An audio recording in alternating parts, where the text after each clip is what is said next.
here tonight. Let's return to where we began, the coronavirus, which does not discriminate based on ideology. It does not care if one is a Democrat or a Republican, a conservative, a moderate, or a progressive. Senator Sanders, let me start with you. What's your closing message tonight for those who are concerned about, affected by, or dealing with the coronavirus? Our hearts go out to everyone. We need to move aggressively to make sure that every person in this country who has the virus, who thinks they have the virus, understands they get all the health care that they need because they are Americans, that we move aggressively to make sure that the test kits are out there, that the ventilators are out there, that the ICU units are out there, that the medical personnel are out there. But Jake, if I might also say that in this moment of economic uncertainty, in addition to the coronavirus, it is time to ask how we get to where we are. Not only our lack of preparation for the virus, but how we end up with an economy where so many of our people are hurting at a time of massive income and wealth inequality. It is time to ask the question of where the power is in America. Who owns the media? Who owns the economy? Who owns the legislative process? Why do we give tax breaks to billionaires and not raise the minimum wage? Why do we pump up the oil industry while 500,000 people are homeless in America?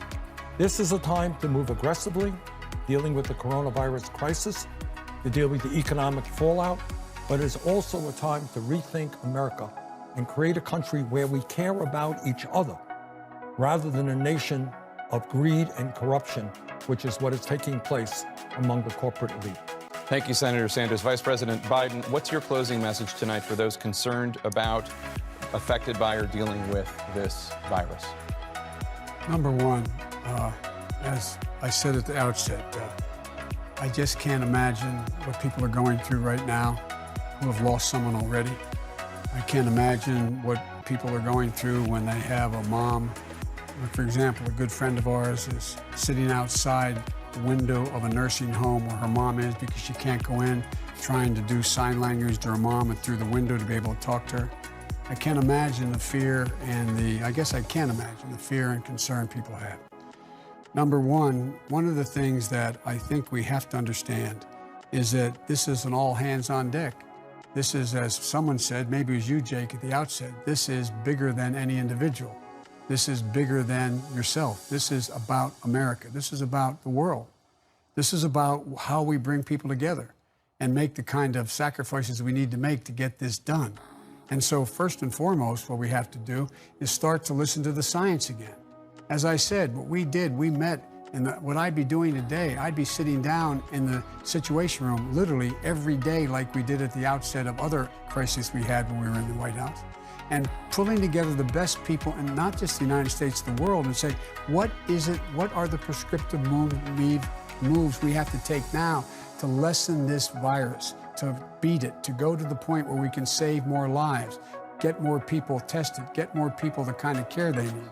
And then what do we do beyond that to make sure that the economic impact on them is in fact rendered harmless, that we in fact make sure every paycheck is met, every paycheck that's out there that people are going to miss, that we keep people in their homes, they don't miss their mortgage payments, they don't miss their rent payments, making sure that they're going to be able to take care of education, and by the way, the education institutions are closing down right now. And so there's so many things we have to do. And in addition to that, what we have to do is we have to have the best science in the world telling us what can stay open and what need be closed. Like I said earlier, the idea that we're closing schools, which I understand, but not being able to provide lunches for people who in fact need the school lunch program to get by. The idea that we would close any place that I can understand the decision made to close places where 100 or 50 people or more gather. But how do you keep open the drugstore to make sure you can get your prescription? How do you deal with the things that necessarily have to be kept going? And what's the way to do that? There should be a national standard for that. It should be coming out of the Situation Room right now. And by the way, the single most significant thing we can do to deal with the larger problem down the road of income inequality is get rid of Donald Trump. Donald Trump. He's exacerbated every single one of these problems, both the immediate urgent need and how we're going to hold people harmless for the damage done as a consequence of this virus. It's important we do both. Vice President Biden, Senator Sanders, we want to thank you both for being here tonight under these challenging and trying circumstances. We wish both of you the best. Our thanks as well to our partners at